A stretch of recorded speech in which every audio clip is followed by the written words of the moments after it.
नमस्कार, आप सभी का बहुत बहुत स्वागत है। मेरा नाम रूबिका लियाकत है और इस वक्त भारत 24 पर 9 बजे आप देख रहे हैं द रूबिका लियाकत शो।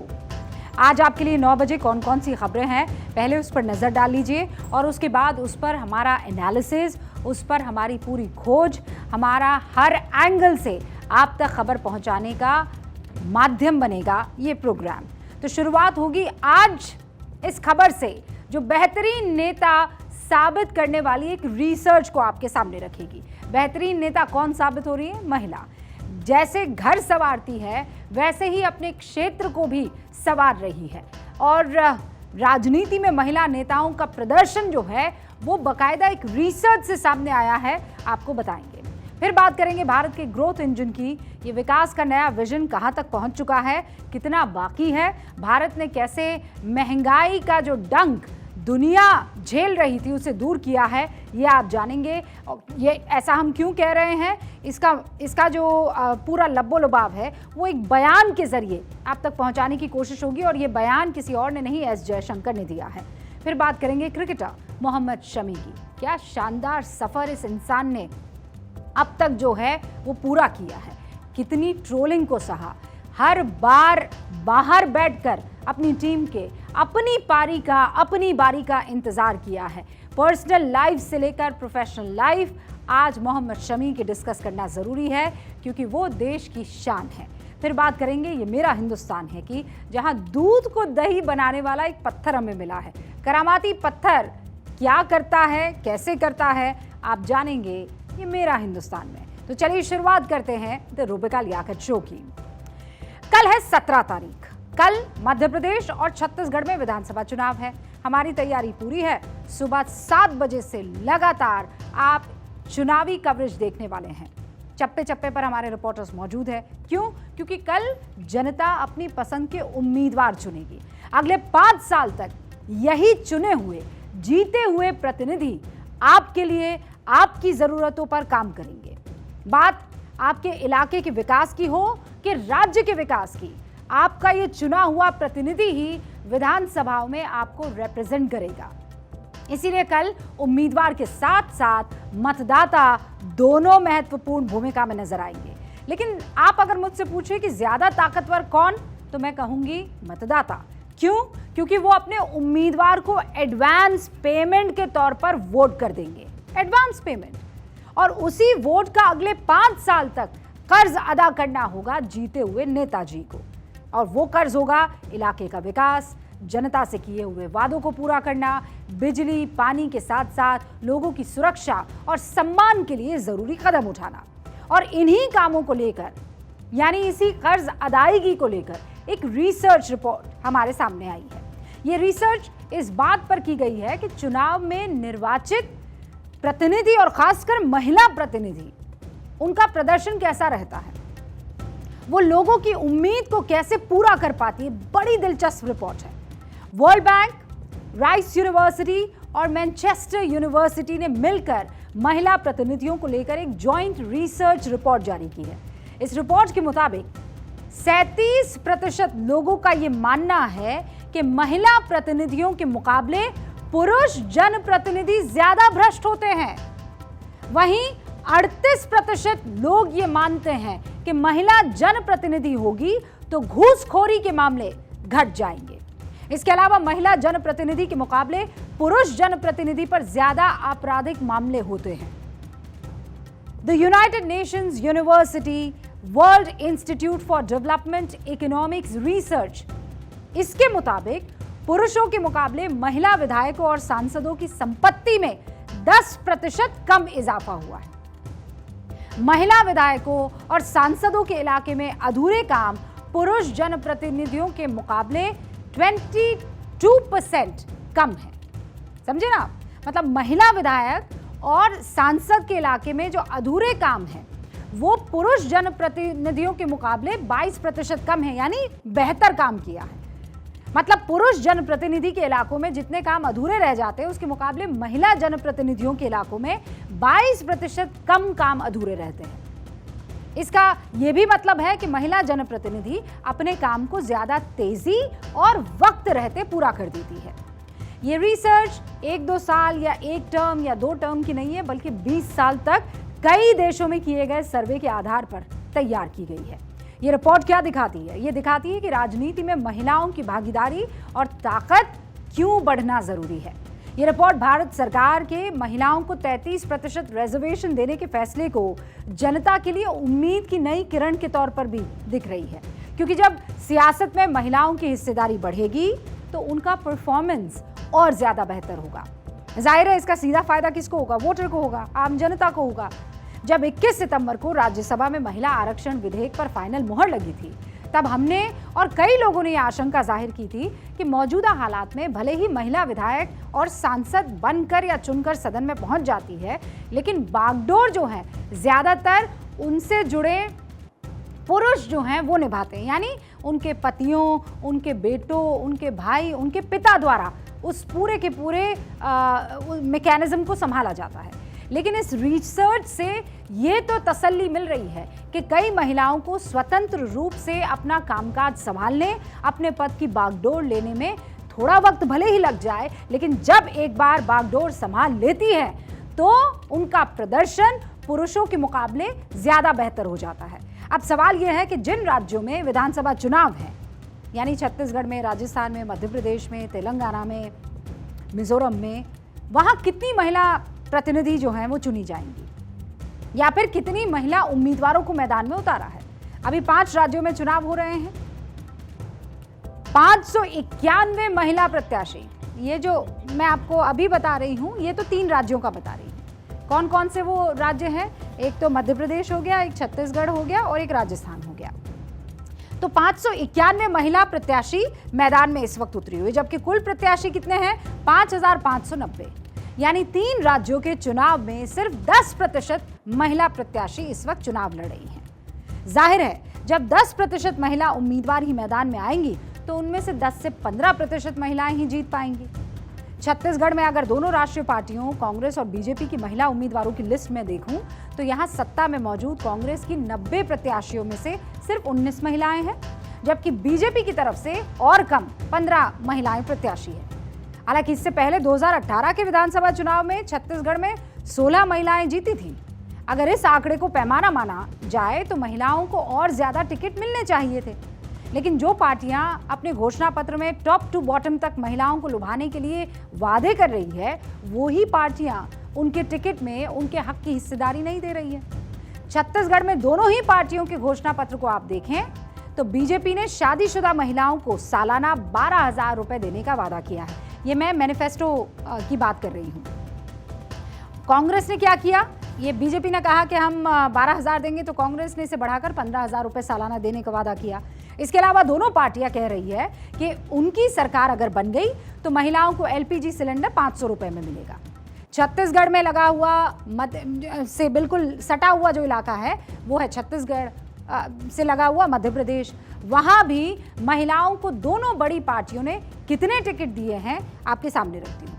मध्य प्रदेश की 230 सीटों में से बीजेपी ने 28 महिलाओं को टिकट दिया है, कांग्रेस ने 30 महिलाओं को। यहाँ भी छत्तीसगढ़ जैसा ही हाल है, जबकि मध्य प्रदेश में पूरा चुनाव महिलाओं से जुड़े मुद्दों पर लड़ा जा रहा है। पूरे चुनाव प्रचार के दौरान चुनाव लड़ने वाले उम्मीदवार लाडली लक्ष्मी योजना, सुकन्या योजना जैसी महिलाओं से जुड़ी ये तमाम नीतियों की मालाएं जप रहे थे। चुनाव प्रचार में ये साफ नजर आया कि पार्टियों के लिए जो महिलाएं कभी चुप्पा या साइलेंट वोटर हुआ करती थी, वो आज सबसे अहम और प्रभावी वोटर बन चुकी है। लेकिन जब इन महिलाओं को सत्ता में भागीदारी देने की बात आती है तो लंबी लकीर खींचती हुई कोई पार्टी नहीं दिखती है। हालांकि हर सिक्के के 2 पहलू होते हैं। एक पहलू तो ये भी है कि अभी भी महिलाओं को आधी आबादी के हिसाब से टिकट नहीं मिल रहे। दूसरा पहलू ये है कि आज़ादी के बाद से अब तक सियासत में महिलाओं की हिस्सेदारी को लेकर भारत ने बहुत लंबा सफर तय किया है। और ये हम क्यों कह रहे हैं? क्योंकि हम पहुंचे कुछ साल पहले, और कुछ साल पहले मतलब 1991 और 1992। यहाँ माफ कीजिएगा, 1951 और 1952। यहाँ पर जब पहला चुनाव हुआ था, पहला आम चुनाव, आजादी के बाद पहली बार जनता को अपने वोट से सांसद और विधायक चुनने का मौका मिला था। तब सिर्फ 24 महिला सांसद जीत कर आई थी, जबकि मौजूदा लोकसभा में क्या आलम है? महिला सांसदों की संख्या 24 से बढ़कर अब 82 हो गई है। यानी 70 सालों में महिला सांसदों की संख्या 300%, 300% की ग्रोथ देख रही है। हमारे यहाँ महिलाओं की सियासत में सहभागिता बढ़ी है। पंचायत और लोकल बॉडीज के चुनाव में लगभग हर राज्य में 33% या उससे ज्यादा महिला आरक्षण है। इसी सिलसिले में जब लोकसभा और विधानसभा में 33% महिला आरक्षण मिल जाएगा तो देखिएगा संसद की नई तस्वीर और कितनी सुंदर हो जाएगी। इस मामले में हालांकि भारत अभी भी उन पश्चिमी देशों से तो बहुत आगे हैं जो खुद को विकसित बताते हैं। भारत की राजनीति में महिलाओं की ताकत आजादी के बाद से देखी गई है।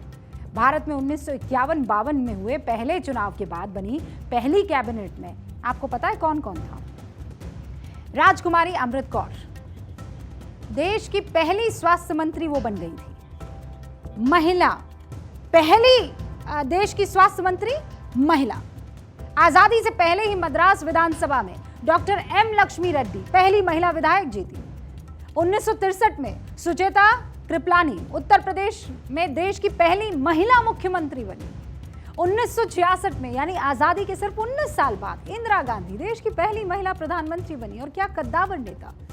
अब इसकी तुलना में विकसित देशों की हालत देखिए आप। सुपर पावर अमेरिका में अभी तक कोई महिला राष्ट्राध्यक्ष नहीं बनी है। ब्रिटेन में लोकतंत्र की स्थापना के 147 साल बाद 1979 में मार्गरेट थैचर पहली बार महिला प्रधानमंत्री बनी। जाहिर है भारत ने वक्त के साथ खुद को बदल दिया। इनफैक्ट बदलते वक्त के साथ खुद को और बेहतर तरीके से बदला। पहले महिलाएं अपने घर के पुरुषों के पीछे पीछे वोट डालने जाती थी। किस पर वोट डालना है तो भाई बता देते कि फला निशान है उस पर वोट डालाना, कुछ मत सोचना, ये बटन है पहला के दूसरा के तीसरा, जो भी पसंद होती थी उस पुरुष की वो बताता, महिला जाकर डालाती वोट। अपने मुद्दों को लेकर वो मुखर नहीं होती थी। लेकिन अब देखिए आप, मैं तो अलग अलग इलाकों में जाती हूँ और वहाँ पर वोटर्स से जब बात करती हूँ तो महिलाओं की अपनी डिमांड है, कोई झिझक नहीं है उनमें। अब वो अपने हक की बात करती हैं और मजबूती से करती है। और आज देखिए जो पार्टियां पहले महिला आरक्षण पर इस साल से पहले तक राजी नहीं हुआ करती थी, वो भी महिला वोटरों की ताकत देखकर एक मत से महिलाओं को आरक्षण देने के लिए राजी हो गई है। आज हर चुनाव में आप देखिए महिला केंद्रित मुद्दों को कोई पार्टी दरकिनार कर ही नहीं सकती। इनफैक्ट सबसे मेन मुद्दा महिलाओं को आप कितना खुश कर सकते हैं, कितने उनके बैंक अकाउंट में पैसा दे सकते हैं, कितना आप उसको सस्ती बिजली और सस्ता राशन, सस्ता जो सामान है वो दिला सकते हैं। प्रधानमंत्री आवास योजना का लाभ मिला तो कोशिश क्या हुई कि महिलाओं को घर का स्वाभिमान और स्वामित्व मिले। उज्ज्वला योजना आई, उससे भी महिलाओं के नाम पर कनेक्शन दिए गए। आज कई राज्यों में बेटियों का जन्म होता है तो उनके माँ बापों को पता होता है कि भाई बेटी आई है, लक्ष्मी आई है, सरकार की कई योजना लेकर आएगी घर पे, इसका लाभ शादी तक उनकी बेटी को मिलेगा। यानी सियासत अब महिलाओं के हक में होने लगी है और कुछ वक्त बाद महिलाएं सत्ता के केंद्र में भी होगी इंशाल्लाह, ऐसी उम्मीद है। महिला नेताओं पर हुई रिसर्च के आंकड़े बहुत दमदार हैं, लेकिन अब कुछ और आंकड़ों की बात करते हैं और वो आंकड़े ऐसे हैं जो भारत की ग्रोथ स्टोरी से जुड़े हुए हैं। और इन आंकड़ों की शुरुआत से पहले विदेश मंत्री एस जयशंकर ने जो कहा उस बयान से मैं शुरुआत करूंगी, क्योंकि अब ये अगली स्टोरी है जो महिलाओं की ग्रोथ से अब हिंदुस्तान की ग्रोथ को बताती है।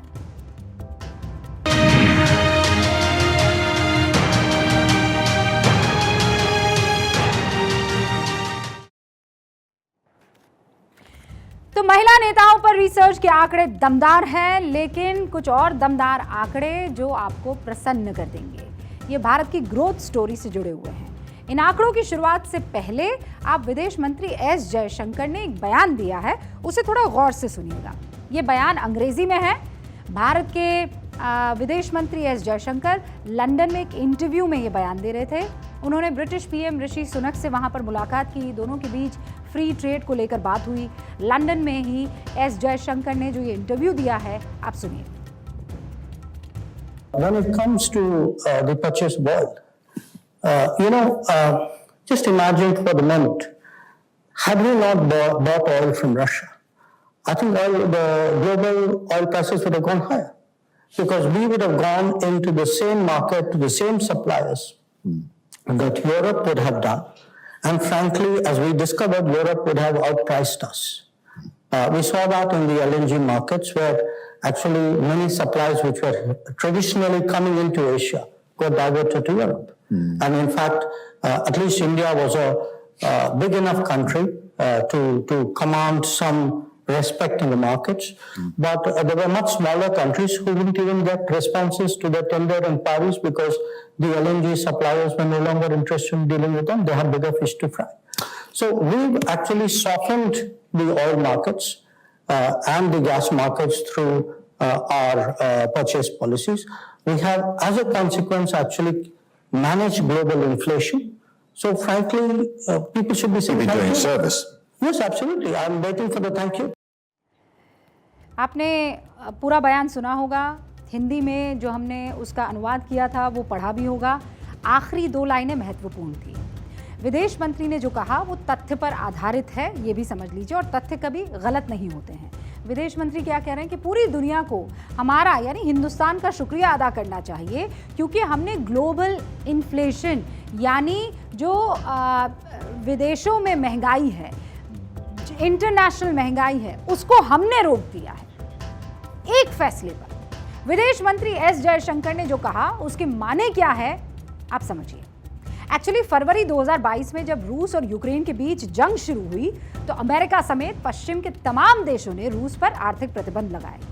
इन प्रतिबंधों में क्या शामिल था ये भी जान लीजिए। डॉलर में रूस जो है वो किसी भी देश से ट्रेड नहीं कर सकता। दुनिया के देश रूस को टेक्निकल यानी तकनीक नहीं मुहैया करा सकते हैं। रूस से कच्चे तेल और नेचुरल गैस खरीद पर रोक लगा दी गई। रूस से रिफाइंड तेल उत्पाद निर्यात पर रोक लगा दी इन लोगों ने।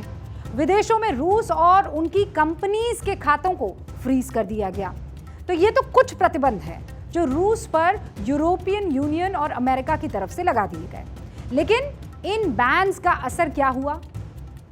इन प्रतिबंधों के चलते यूरोप में महंगाई शुरू होगी और बेतहाशा महंगाई। विकसित देशों में भी हालात कंट्रोल से बाहर हो गए।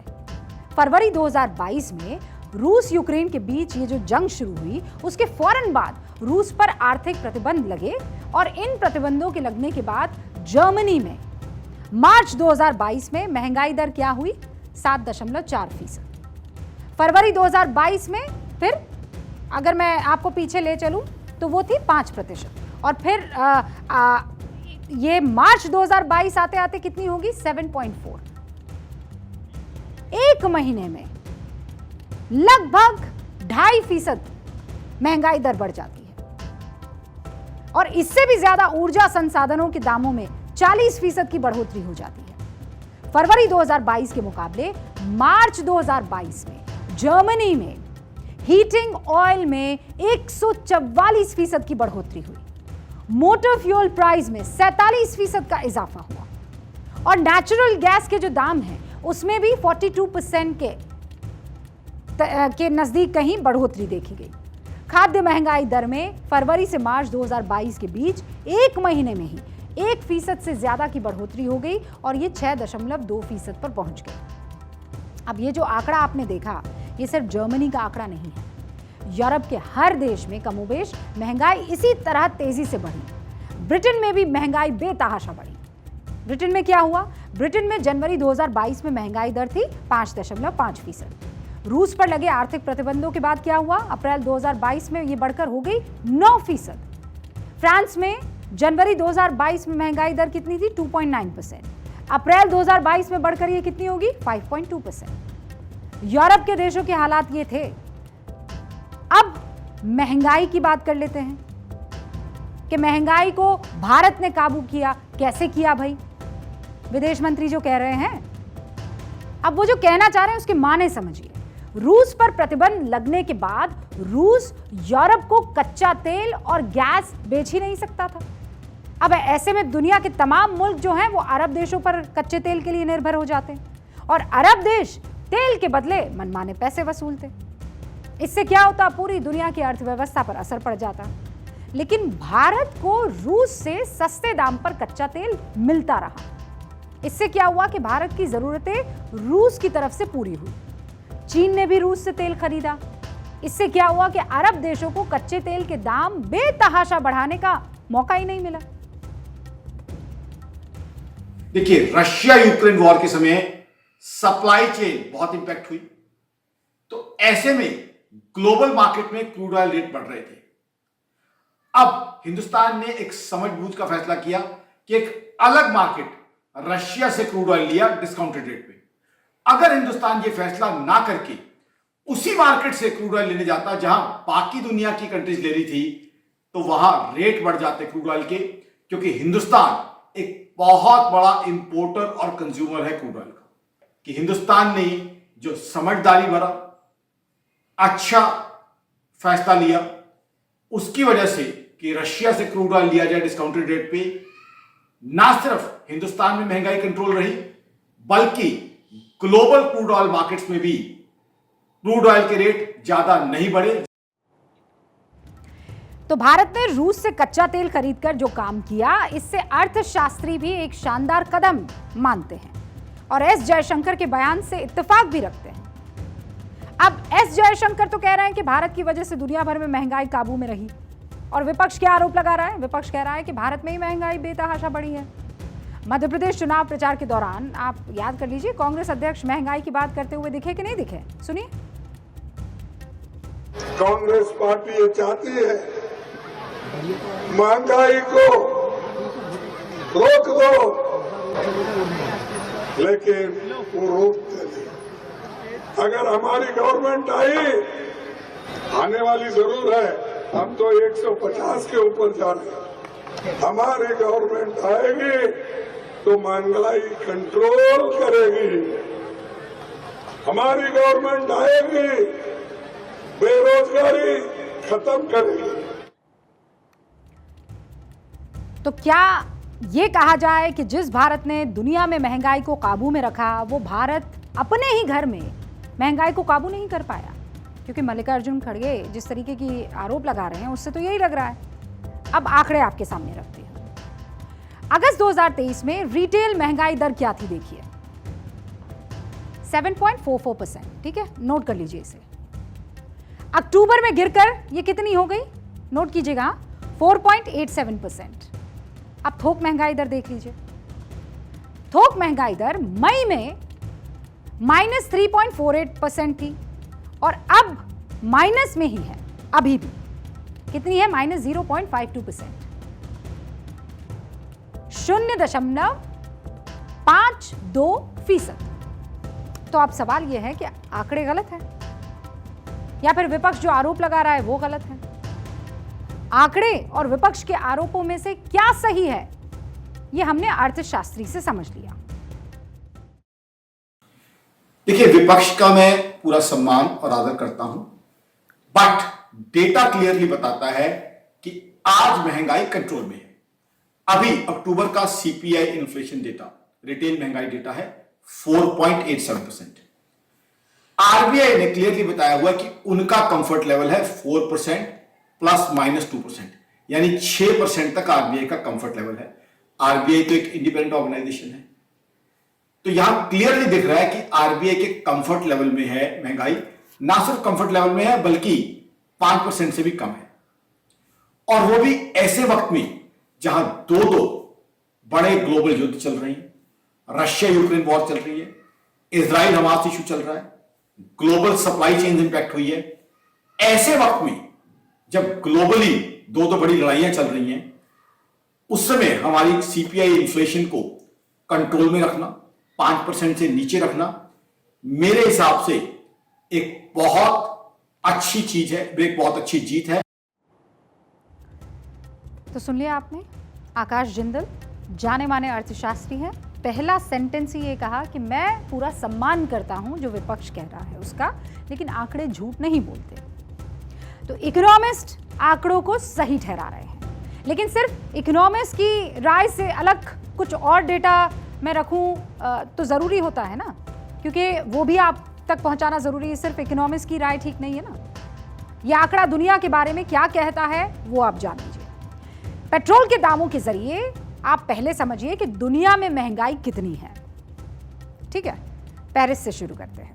पेरिस में अभी 1 लीटर पेट्रोल के दाम है 2 यूरो, यानी भारतीय रुपए में बात करूं तो 181 रुपए लीटर। ब्रिटेन में पेट्रोल के दाम है 180 पेंस प्रति लीटर, यानी भारतीय रुपए में करीब 186 रुपए प्रति लीटर। बर्लिन में 1 लीटर पेट्रोल के दाम है 1.9 यूरो, यानी भारतीय रुपए में करीब 172 रुपए प्रति लीटर। और दिल्ली में 1 लीटर पेट्रोल के दाम कितने हैं? 96 रुपए 72 पैसे प्रति लीटर। ये तो पेट्रोल के दाम थे। अब खुदरा महंगाई दर की भी बात कर लेते हैं। यहाँ भी यूरोप के देश भारत के मुकाबले ज्यादा महंगाई झेल रहे हैं। कुछ और देशों का डेटा भी आप देख लीजिए जो महंगाई से इस वक्त परेशान हैं। चिली, महंगाई दर कितनी है? 7.8। तुर्की, जो कि नाटो का हिस्सा है, वहां महंगाई दर कितनी है? 51%। ब्रिटेन, महंगाई दर कितनी है? 7.7%। जर्मनी 6.3%।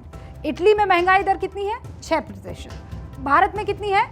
4.87%। एक और सवाल जहन में अब आपके आ रहा होगा, और सवाल क्या है कि क्या भारत में जो महंगाई दर है उससे कम भी महंगाई दर हो सकती है? क्या इससे कम भी महंगाई दर संभव है? और क्या वो अर्थव्यवस्था के लिहाज से ठीक होगी? अर्थशास्त्री से हमने ये सवाल सीधे तौर पर जान लिया। क्या कहा, सुन लीजिए। देखिए, मेरा ये मानना है कि आज की तारीख में महंगाई कंट्रोल में है। WPI यानी थोक जो महंगाई है उसका डेटा तो हम सब जानते ही। रिटेल इन्फ्लेशन भी आज की तारीख में काबू में है। देखिए, आज की तारीख में जो रिटेल इन्फ्लेशन 4.87 पे है, अक्टूबर का जो डेटा है वो हमें काफी रिलीफ देता है।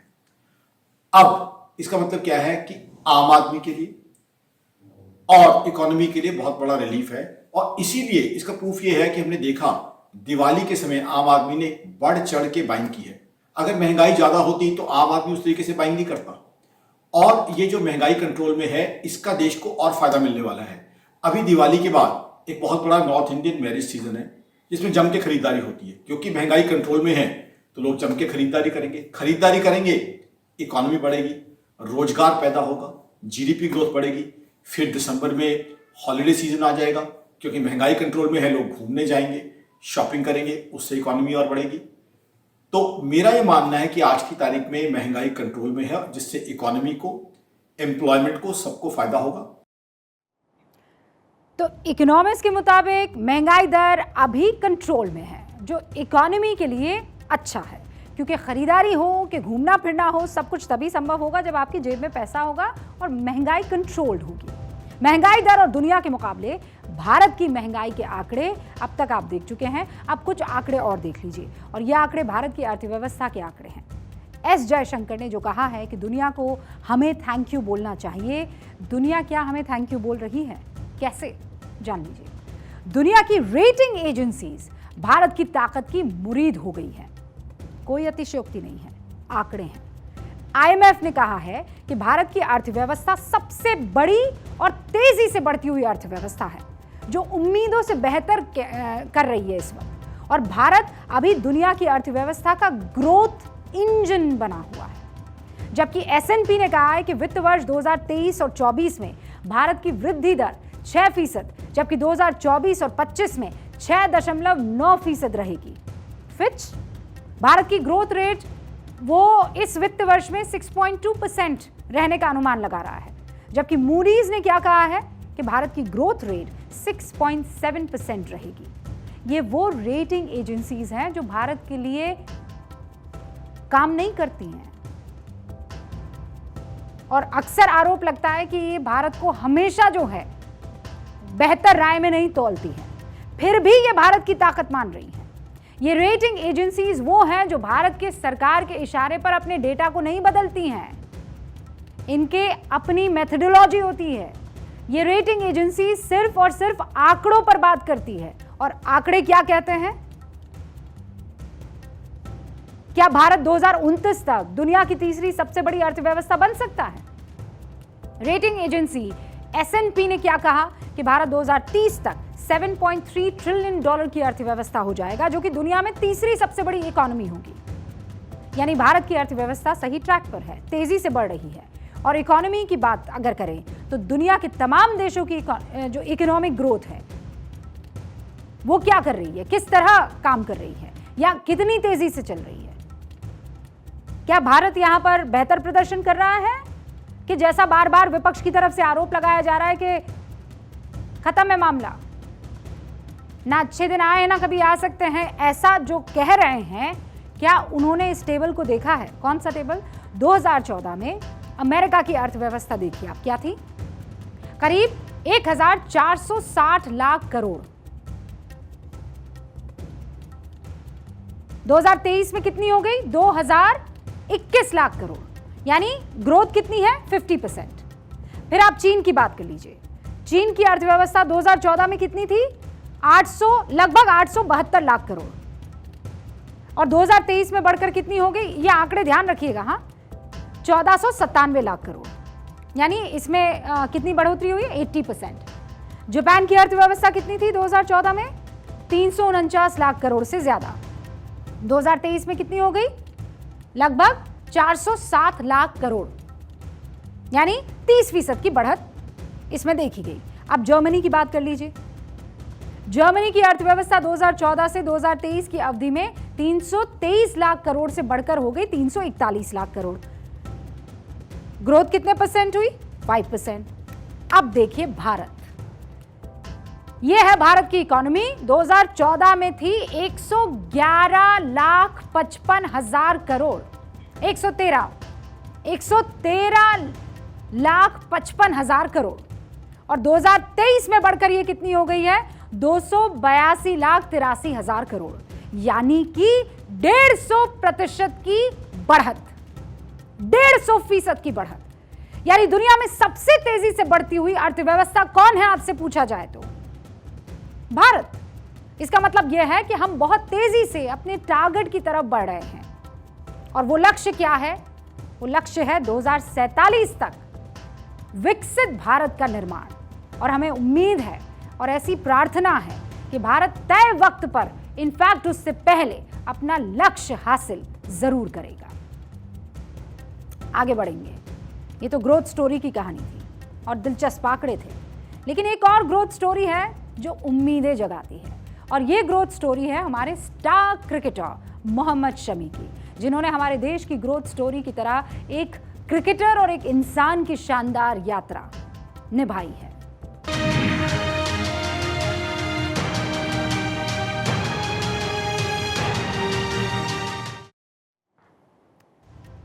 एक शेर पढ़ती हूं पहले।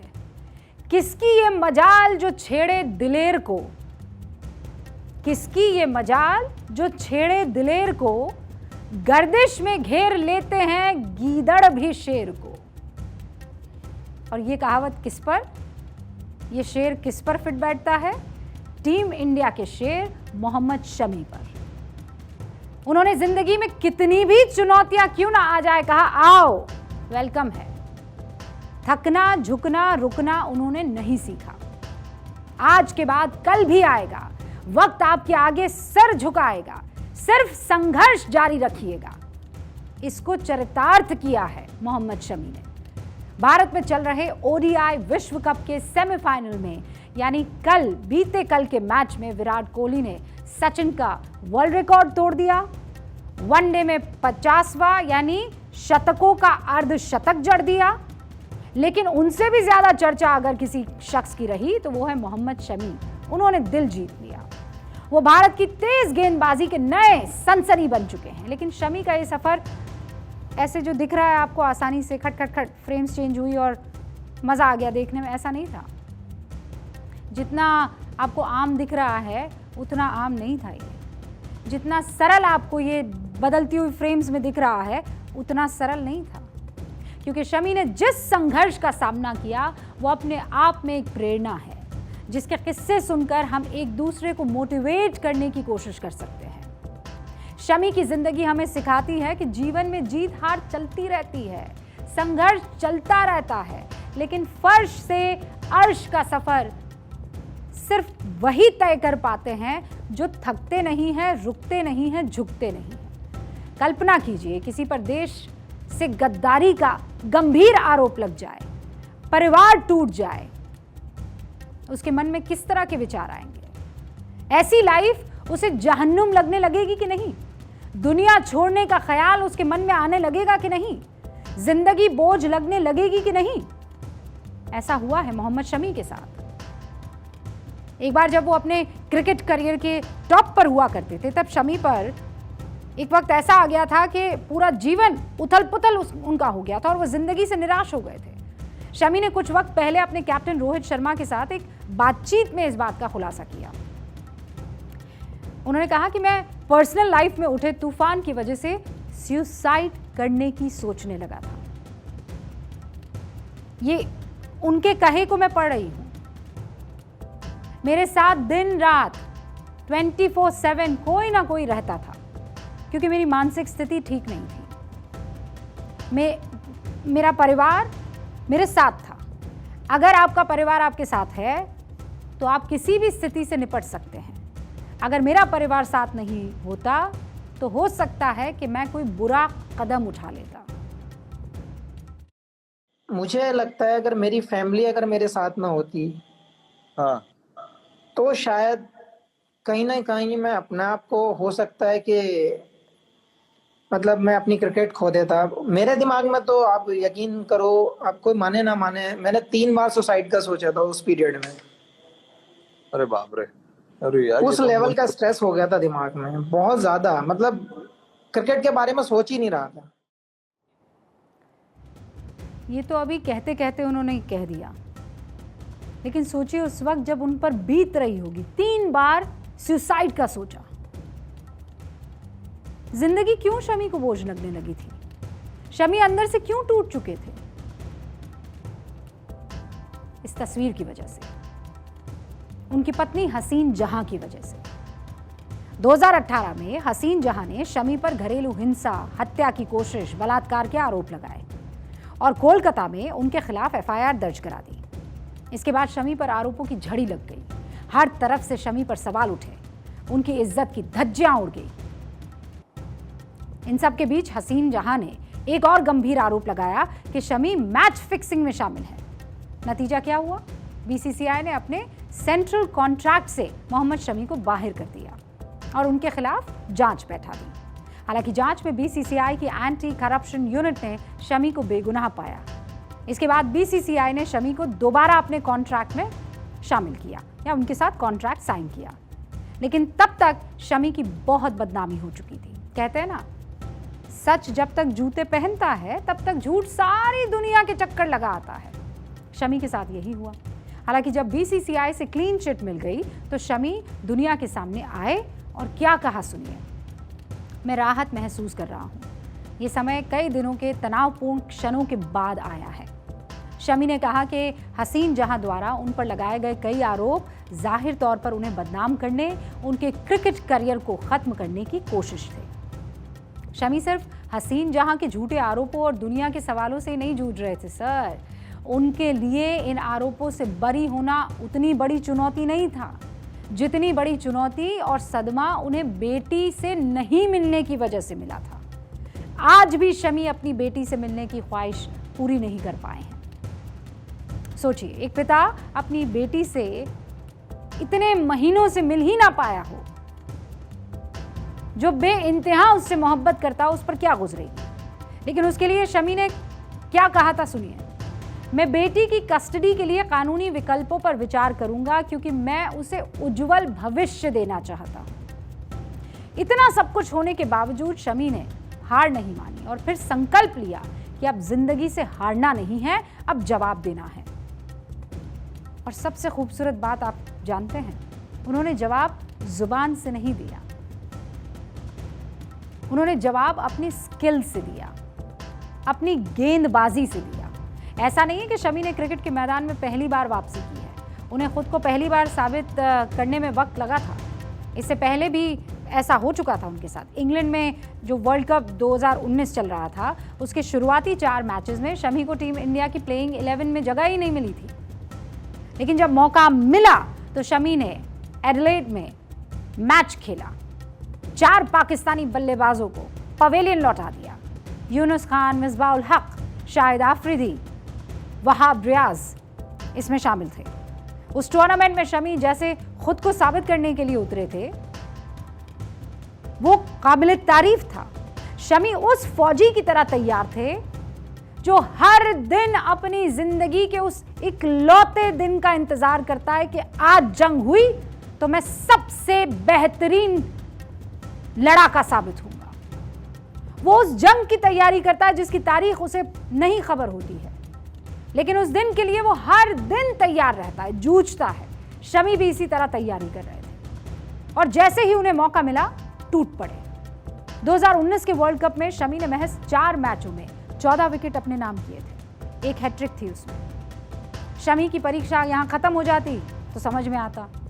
एक मोड़ आया 2021 में T20 वर्ल्ड कप में, जब भारत पाकिस्तान के हाथों हार गया तो इस मैच के बाद कई सोशल मीडिया यूजर्स ने शमी को ट्रोल किया और उन्हें गद्दार कहा। क्यों? क्योंकि शमी से एक कैच गलती से छूट गया था। पाकिस्तानियों ने शमी को मैदान में भी ट्रोल करने की बड़ी कोशिश की।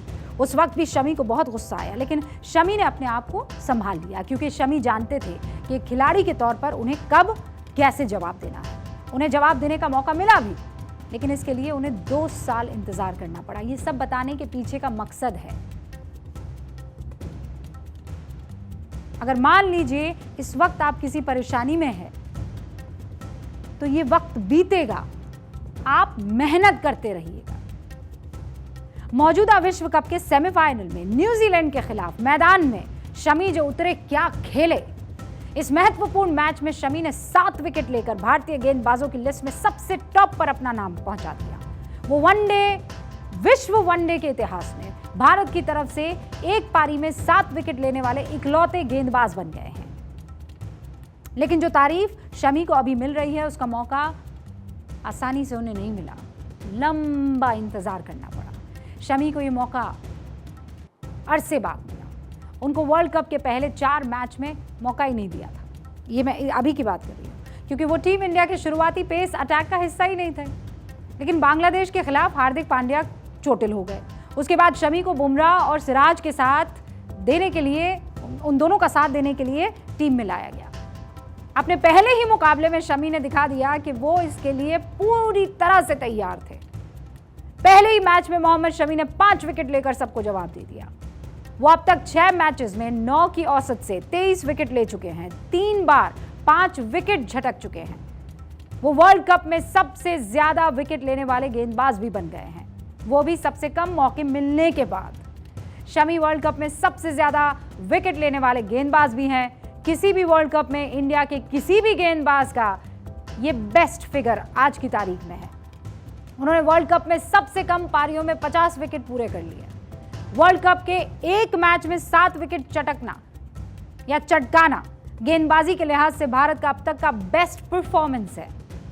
अपने करियर में शमी कई बार इंजर्ड हुए, इंजरी के चलते टीम से बाहर हुए, क्रिकेट छोड़ने तक की नौबत आ गई।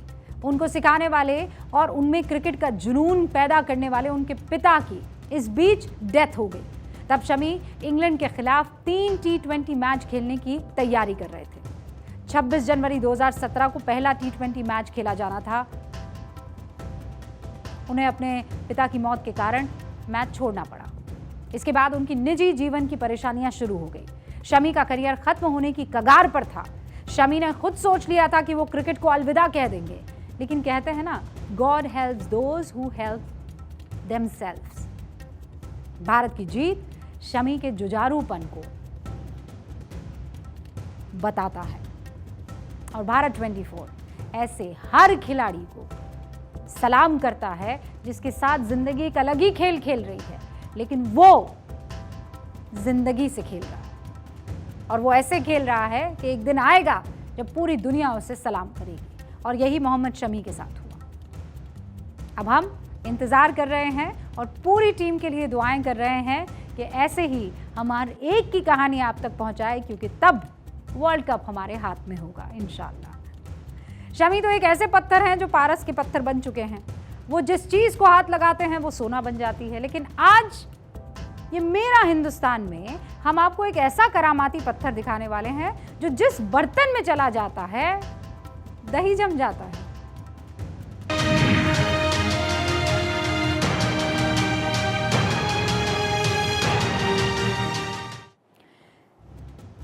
हिंदुस्तान की परंपरा, संस्कृति, खान पान की हम बात करते हैं जिसके बारे में ज़्यादा चर्चा नहीं होती है। चर्चा तो होती है लेकिन उसकी डिटेल्ड सच्चाई हमें पता नहीं होती है।